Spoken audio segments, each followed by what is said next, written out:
Hey everyone, welcome to the Urban World Parks Congress online in this virtual platform where park leaders and emerging leaders and park advocates are coming together all around the world to discuss the next and best practices that make parks life better. And I just want to welcome you on behalf of all the organizers here today and thank you for signing up for this session. Hopefully you've been using our interactive map where you can or app, excuse me, where you can interact with all of the attendees and speakers throughout the world and really join some interesting forum discussion groups, learn more about the speakers in depth, and create meaningful connections that you can share and continue well through the Congress as well as after the Congress.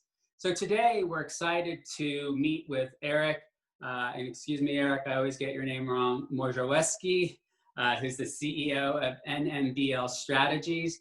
I want to tell you just a little bit about his background and then lead him into his topic today. So Eric has been the CEO of NMBL Strategies, which is a consultancy agency specializing in turnaround work for at-profit agencies, nonprofits, and public-private partnerships, which are so important around 20 countries throughout the world in more than 4 continents. And his work is part of the NMBL strategy initiatives, where we're going to be leveraging his elite products and discuss how you can unveil work ethics and best practices to help grow your organization. So very much excited for this presentation today.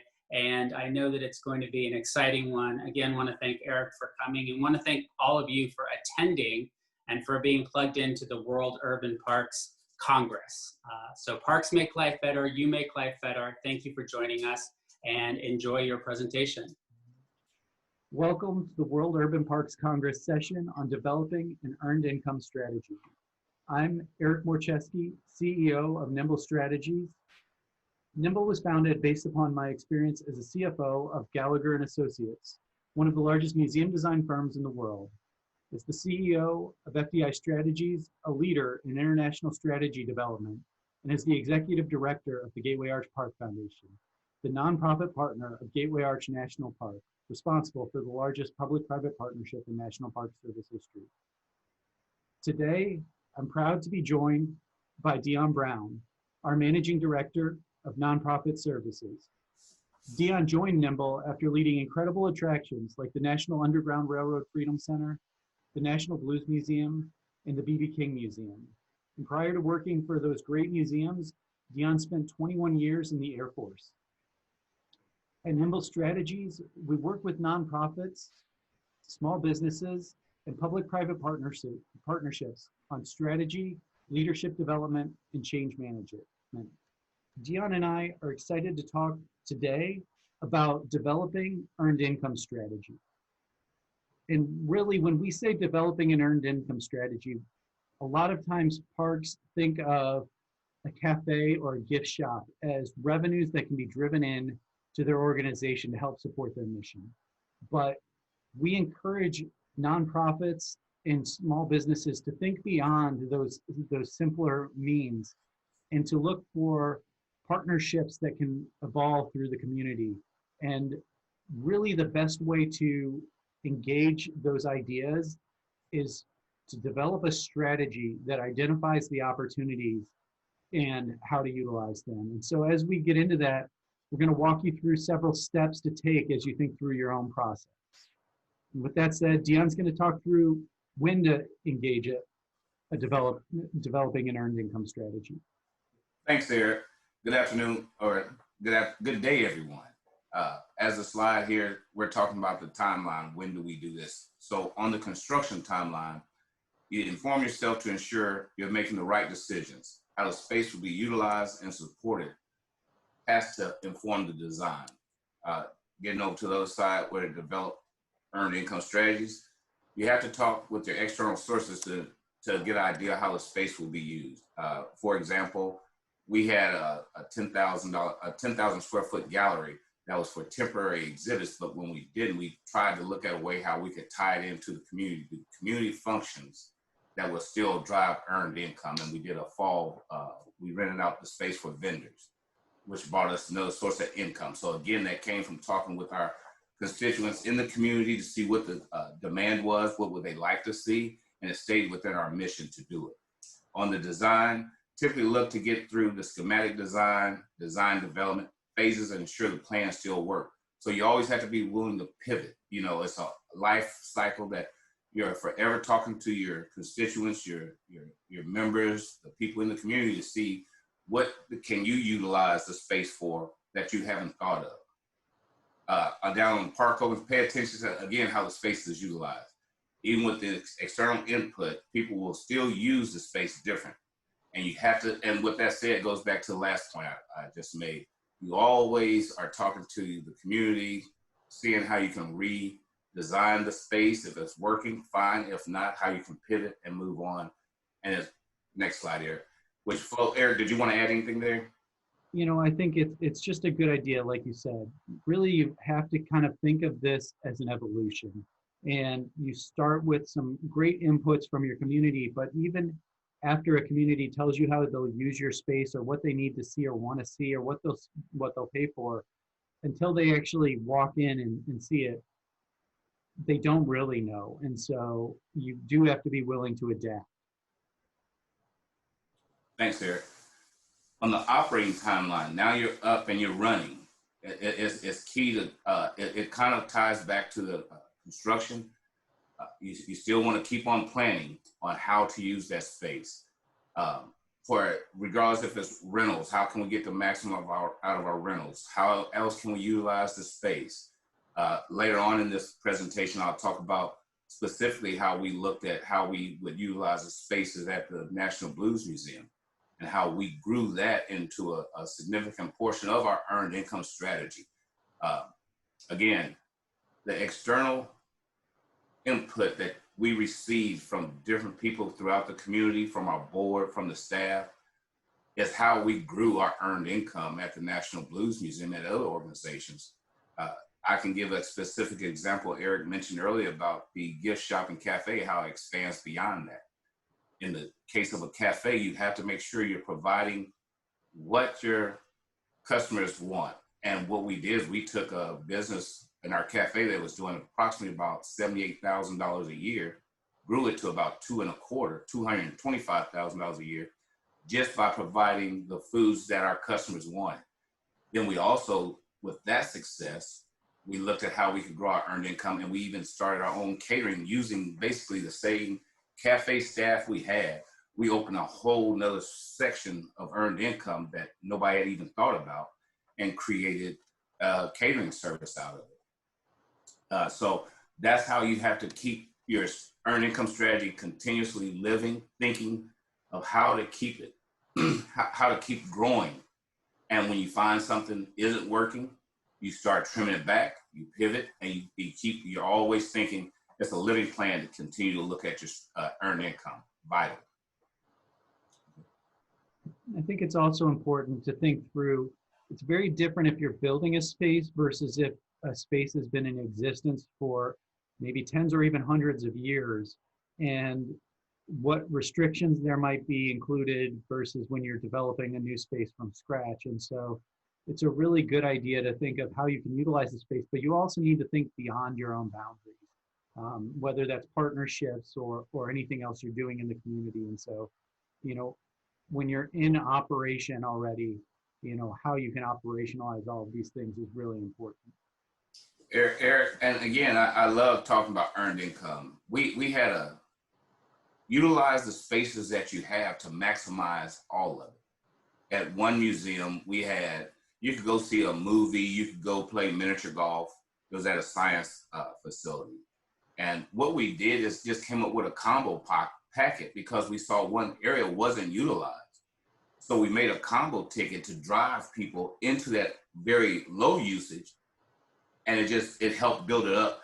And then we threw popcorn. Believe it or not, we threw popcorn in, and that popcorn just increased revenue because it was such it was just a great opportunity. And again, that was from the staff looking at different ways to maximize our earned income.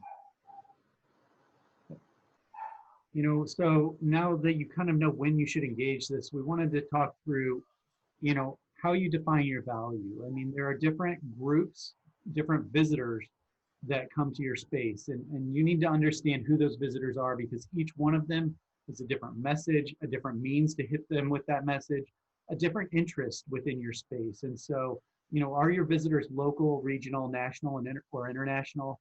What else are the visitors doing in your community? Is there a way for you to form a partnership with someone to create a ticket package, almost like Dion was just talking about, where he found underutilized space within his own museum? There are ways to create those packages with other organizations in your community as well. And what impact are the visitors to your space having on your community? Partners, how can you grow the interest from around your community?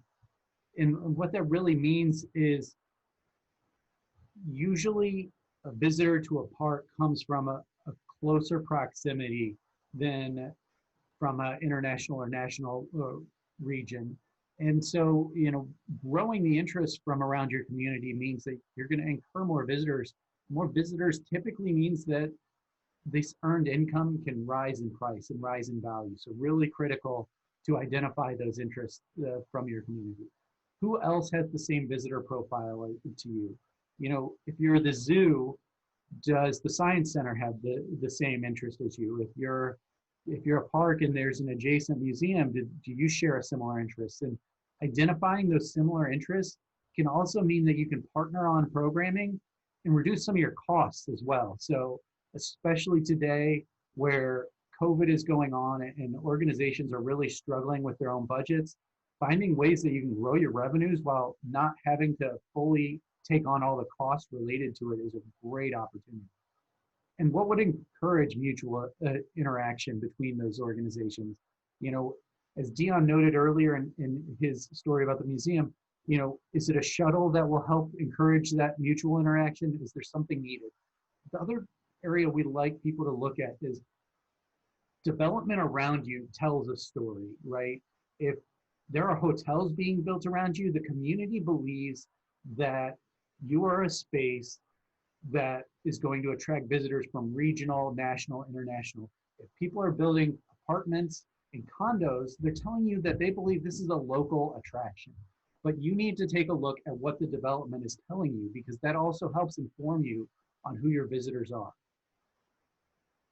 Once you've identified your audience, who's attending your park, and you've broken it down, start to look at demographics. Are they senior citizens? Are they families? Are they millennials?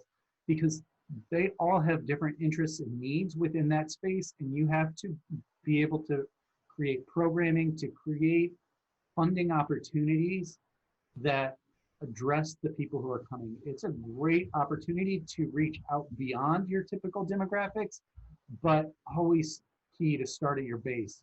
No need to sell two things of come to my park and spend money here. If you can start with, this is why you should help fund this space that you're utilizing every day. How does your region interpret your space? What does the development around you tell you? We just talked about, but also who wants to tell your story? Is it the Convention and Visitors Bureau who's reaching out beyond your local area? Because that's telling you something, right? That's telling you that your community believes you're an attraction from outside the community. Or is it local businesses and local groups that are telling that story? And that every piece of that information helps inform you as to how your programming should interact with the visitor. So when you look at that new audience attraction, if it's local, you need to focus on awareness. You need to focus on a changing experience, because locals make a regular excursion if you're doing things right. They're coming back into the space. But if you've got 20 different parks within your community, what is the reason that they're going to keep coming back to you every day? Have you created something that gives them constant engagement, whether that's exercise equipment, or can you create some changing artwork within your community that gives them a reason to come back and see what's different today than was there a month ago? Regional is still, a lot of that focuses on awareness. You need that regional group to think about your space and your community. These people are typically looking for a short vacation, a weekend trip. They're looking for 2 or 3 days, get away, especially in today's economy. They're looking at a drive. They're not looking at a flight. This is a great group. They could have some recurring engagement with you, but they're also more likely to want a package of things to do. So again, this is a great partnership opportunity. On a national scale, what is your region currently touting? What do they celebrate when they tell the story on a national basis? What do they tell people about your community? What makes you different or interesting to a national audience? When I think about this question, I think of a zoo. If I'm traveling with my 2 children somewhere, I may not go to the zoo because we have a great zoo in St. Louis, Missouri. And so I feel like they can get that zoo experience. So I want to know what's different. So you really, again, need to make sure you're identifying what's different and interesting. It's not to say we won't go to a zoo. It's just going to be harder for me to decide that's going to be my choice. And these groups are typically looking for a somewhat longer trip, 4 to 7 days. You're thinking it may be a flight, or in some cases right now, it may not be a flight. It's a little bit longer of a drive. So you're going to stay for a little bit longer on your trip. And on the international basis, before looking at international, really you need to understand why. Dion was at the B.B. King Museum for a number of years, and I've heard him tell this story enough. I'm going to steal from him. He identified early on that as much as 30% of their visitors were coming from international trips. And in doing so, that gave him reason to market to the international market. He wasn't trying to create a visitor out of something that wasn't there. And that was really important. So again, are they a disproportionate amount of your current audience? Does your area even attract international visitors? When we talk about St. Louis, we talk about the Gateway Arch so much and the work that we did at Gateway Arch National Park. Well, St. Louis doesn't attract a large amount of international visitors. But these international visitors, they're typically looking for longer trips. Those are 7 to 14 day trips that they're looking for.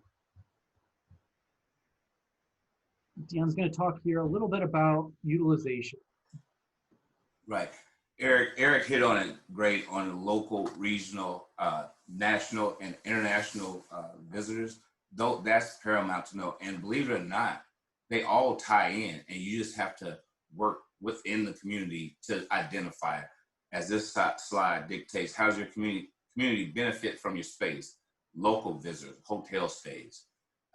Critical because we created programming specifically at the National Blues Museum that was tailored towards the local visitors, but we knew we were driving because we were downtown. We were having regional and national visitors come because of the CVB downtown coming for different conferences. So we built our programming specifically for the local visitors, but it transcended to all, which turned into hotel stays, which I'll talk about a little bit later, how we worked a partnership with the hotel for packages. Well, go straight to this conversation. What unique partnerships can be set up to help you grow your income? What do you need to do to accelerate your growth? And does it fall within your mission? And the most important things is be able to back up what you're stating with the numbers to validate and to strengthen your case. Because when you go to build these partnerships, you're going to have those numbers and show how your space is being utilized to draw them to want to be a part of what you're doing. Thanks, Eric. The correlations, memberships, your sales and branding, opportunities and sponsorship for your local visitor. Key, again, at the National Blues Museum, I'm gonna talk about it shortly, but with our concert series, we were able to build memberships. We were selling our memberships started at $25. We actually were selling $500 memberships at some of these shows, which also we built a benefit into that membership to that local visitor by becoming a member. They got a discount on the live shows that we performed at the museum, which led those numbers validated, which led us to go and get sponsors because sponsors wanted to be in front of those people. On the regional visitors, this is where the hotel partnerships, memberships, and the CDB partnerships came into play. Because of the crowds we were drawing downtown St. Louis, and the local hotel saw the business and our communication with it, they created a package with that so we could cross promote each other, and which was great for us because you had people staying at this hotel that would come here for a convention would know nothing about the National Blues Museum, but because we had signage in the hotel from that partnership, we drew that audience. Same thing for CVB, working out a partnership with the CVB. We had a relationship, so we knew every conference that was being taken place. We would get on their mailing list and we would reach out and contact them as another thing to do while they were in town. And what it also did, we gave them a discount if they just wore their signage into the facility. They got a discount to get in. Same with the national and international. Again, working with the hotel and the CDB, we created a nice little coalition there to cross promote one another. And the CDB, they loved us because they found us to be part of a destination when people did come to St. Louis. So they promoted us, which was free advertising, you know, for us as the museum and for the city. One thing I should know, when we're saying CVB, we mean the Convention and Visitors Bureau. Sorry, Thank I noticed we've both done that several times here, but at least in the US, the Convention and Visitors Bureau do a lot of work outside of our local economy. And so it's a really helpful group to work with if you're attracting regional, national, and international visitors. Paramount. You know, so when we talk through all this, you know, we want to think beyond the gift shop and the cafe. Those are probably the two most common attractions that people think of when they're talking about revenues. So Dion's going to talk a little bit about some pieces he did at the National Blues Museum. Thanks, Eric. And real briefly, I won't go into a lot of detail, but I'm going to show you how all of this ties in together. We had a space inside the National Blues Museum, which is our Lumiere Legends room, and that's the picture of the stage. That room would sit 90 people comfortably. And so what we started out early on, 6 months after opening, we started a live concert series for every Friday night. And we tried that and to see how it would grow. But after a month or so, it became so popular, we added a Sunday, but we wouldn't grow it until we saw the demand was there. Once we sold out the Friday nights, got to the point where every show on Friday night was sold out, we added a Sunday night. After that went on for about another month or so, we started a Thursday night jam that was a free event. Now the concerts, the Friday and Sunday were paid events and they were $15, but it was such a value. Locals, nationals, people nationally would come and pay that $15. And at times if there's a convention going on downtown, they charge you $15 for parking. So before you even got inside, you've already spent, you know, 30, 40 bucks, but they saw such a value of it. What we did with that is then grew it to a total of 4 nights a week. And it was well received. We had the numbers to back it up so we could actually go to our partners to get sponsorship. So as a cost to us, we had grants and we had sponsors that paid for all of our live shows. So that was just money in the pocket. We grew it also by the live broadcasts. Those live broadcasts were shown all over the world. So we'd have people in Argentina, Europe, tuning in across the United States, also tune in to see our shows. And we would live chat with them as they put their comments in, keeping them engaged and adding to the experience to the point from those live broadcasts, people would send in donations. People would fly in from Pittsburgh, Denver, just to see it live. And with that came our partnerships. And all of them are working at the same time. We created partnerships with a Sugar Fire Barbecue, with the hotels and a couple other restaurants. And that's the way we became part of the community because they could get food from their restaurants and bring it in to the museum in this area to watch live music because we didn't sell food. But this way we kept our partners downtown selling food, but also kept them coming into us because they could come and dine with us and enjoy a great show. So that's just a real quick way at how we tied them all in. We also created we created a radio show. It was just further to get our brand out there. And all it did is grew the museum. It grew peaked on the Sugar Fire Barbecue and other restaurants downtown for people to come and dine and just enjoy that experience. So it wasn't just the National Blues Museum. We was drawing for the whole downtown area. And as Eric will tell you, another byproduct of this is a program we collaborated on. So the program we collaborated on was Blues at the Arch. So we like to say while I was running the Gateway Arch Park Foundation that the Arch grounds were a canvas and we wanted the community to paint the picture. And what I mean by that is 80 to 85% of our visitors came from outside of St. Louis, in the St. Louis region. And that's fairly atypical of a park space. And we wanted that outside community to get a better feel, a better flavor of St. Louis when they came to the Arch. So even if they did one thing, they just came to the Arch, they had a better experience and understanding of who St. Louis was within that story. And so we partnered with the National Blues Museum, which was right down the street from us, live concert series, really just a fun way every Friday in August to get people out into the park and have a lot of fun. Really great program. So this was a sponsored program, so we covered our costs through sponsorships. We brought in food trucks, we brought in local restaurants, local bars. They were selling food and generating revenue for us. We had sales, we sold memberships. It really became a holistic approach towards revenue generation that was in an outdoor community that we could, even in today's society with everything going on with COVID, we could have put out circles or patches where people could sit and still be socially distanced away from people that weren't part of their family or their immediate community if we needed to. Much like in a lot of communities where they're doing that with outdoor movie screenings and other concerts. Winterfest was another great opportunity. We put out an ice rink. We obviously charged for skate rentals, but one of our key driving factors with the Arch and the renovations going on was this was funded by our community, the largest public-private partnership in National Park Service history. Almost $250 million of private philanthropy went into the renovations. And so we couldn't, in good conscience, take that money and then charge people to use the space. So if you actually have your own ice skates, you can come skate at Winterfest free of charge.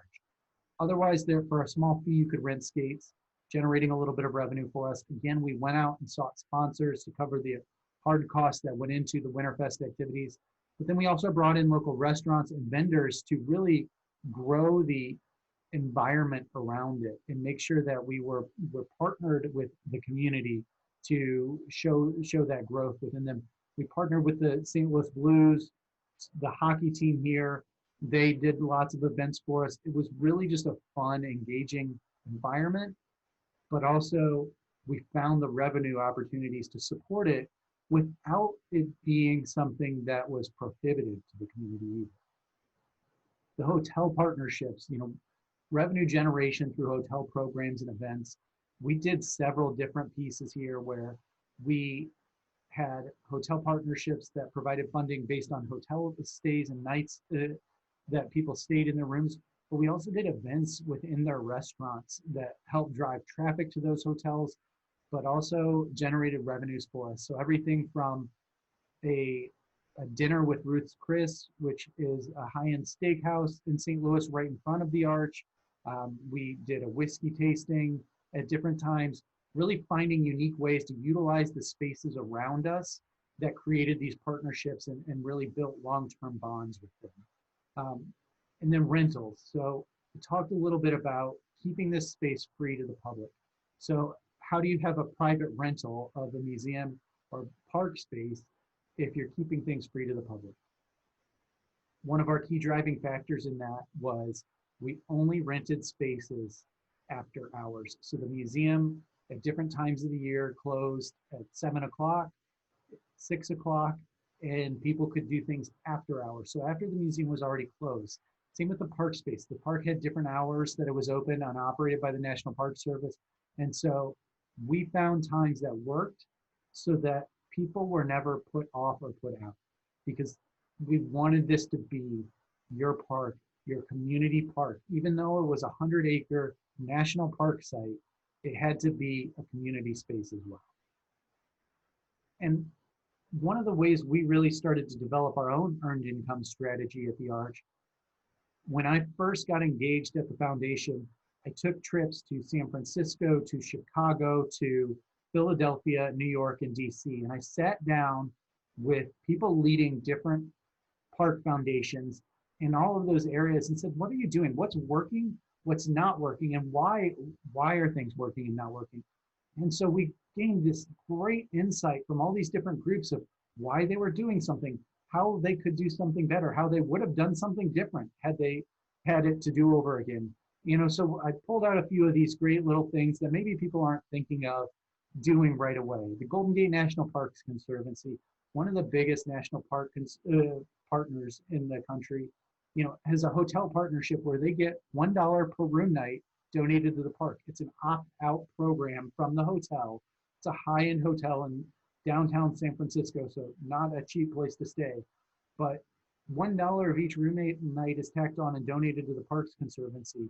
You're talking about 90% capacity of a 200 hotel room hotel that is, booked every night. That starts to add up really quickly without really having to put in a lot of effort. And what that did, and Dion touched on this a little bit ago, was talking about placing signage.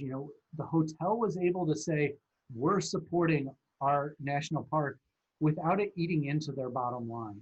And the hotel guest, if they said, I'm not a fan of this group or I support other groups, they were able to opt out of the program. So it wasn't a requirement, but very few people opt out. Opt in is always a much harder sale.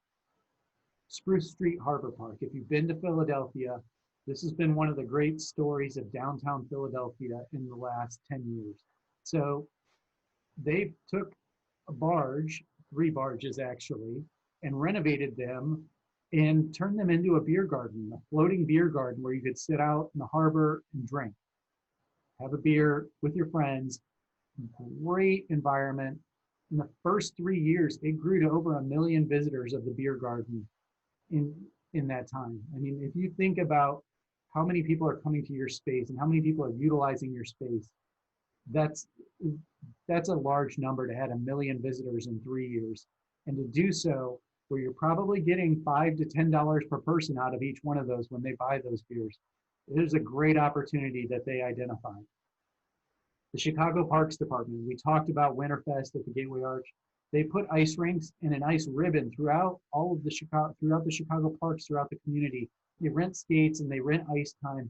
It's really become a fun way to explore Chicago. I think as many as 25 or 30 different ice rinks throughout the community. So they're really trying to engage different people at different places throughout the community. And you can see on the image there is a small version of Maggie Daley Park, and that's where they put their ice ribbon. The ice ribbon, more of like a track, is actually the #1 revenue generator of all of their ice rinks throughout the Chicago region. So thinking about it a little differently than just maybe an oval or a square ice rink, by putting in that ribbon, they've actually generated a lot more revenue. So again, that evolution of the thought process of how can we do this better? What are the people telling us they want? And just continuously improving on that is a great way to find new revenue generation. This is all great, but we also have to think about where we are today and the COVID effect on things. In the US, and we'll do this on the current landscape in the US, over 900,000 nonprofits in the US, 92% of them have a budget of less than $1 million. And nonprofits are typically community-based, local focused. We're seeing that half of these nonprofits have less than 3 months of cash on hand, and 10% have less than 1 month. You may be sitting there saying, yeah, that pretty much describes our park. And yet at the same time, we're losing sales, we're losing events, we're losing fundraisers. Especially in March and April and May, you had your gala plan, you probably canceled it. You did not reschedule it. So that in many cases, we talk to organizations all the time that tell us that's 50, 60, 70% of their budgets. That's a huge issue when you have to cancel that revenue. So you need to be able to find new revenue alternatives to the traditional means right now. What we're seeing from these groups, we're seeing 2 groups really. The groups that are choosing to hide, people taking the approach of let's cut all our costs and let's just try to wait it out. We've seen reports that many as 38% of nonprofits in the US will close in the next year. That's a difficult pill to swallow. Obviously you're seeing where park spaces are cutting their staff as much as possible to just try to stay afloat. And that has a dramatic effect because the other thing we've seen is parks are the one environment that people are saying, I can still go there. I can still utilize this space because it's outdoors, because I can keep a social distance. And so you're seeing an increase in visitation and a decrease in the maintenance teams. That's not really the path you want to travel down, and it's not something that is sustainable. Those other groups, though, the nonprofits that are being nimble, they're actively seeking new opportunities to build their brand. We have a client, Thanksgiving Square in downtown Dallas, small square, been around for almost 50 years now, relatively unknown, beautiful, beautiful space. And in April, you can see by their name is Thanksgiving Square. In April, they started a program called Serving Up Gratitude because they were about giving thanks. And they raised over $250,000, the most they've raised in decades for a single event. What they used that program for was to purchase meals from small and local restaurants and feed nurses and doctors and other first responders. You can sit in your community and say, in March and April, that was a great program because you saw the restaurants that were struggling so much. You saw the nurses and doctors that were so overworked, and that little bit of appreciation meant so much to them. And it was really a great opportunity for groups to learn who this group was that was in the heart of their city and they didn't even know it existed. This beautiful little square park space that is really about giving gratitude for all that is in Dallas, was able to really broadcast that message. But again, they kept to their mission with that. They did not go beyond their mission. Their mission is about building gratitude in Dallas. And I think that's really important because if you break from your mission, even if your board approves it, people start to learn who you are and why you are. And if they don't understand why, the long-term giving decreases dramatically. So kind of as a whole, the long-term effects, reduced donations and sales, reduced visitation. We're seeing those closures, and we're seeing the closures of the spaces around them. And that's really having a dramatic impact. And so, by developing a full earned income strategy, you can really start to change that message about your own space and hopefully the spaces within your community. Because I think building upon the good things being done, I think you can really start to see what others are doing, and that only multiplies within your own community. So a really good thing if you can lead the goodness within your region. So with that, Deanna and I are grateful for all that you've listened to here. Hopefully we've helped with kind of your own thought process of developing an earned income strategy. And if there are any questions, I will say you can reach out to us anytime. The website, NMBL Strategies.com, NMBL, be nimble. We like people to be flexible and to adjust. And I think today, more so than ever, that's such an important thing to do.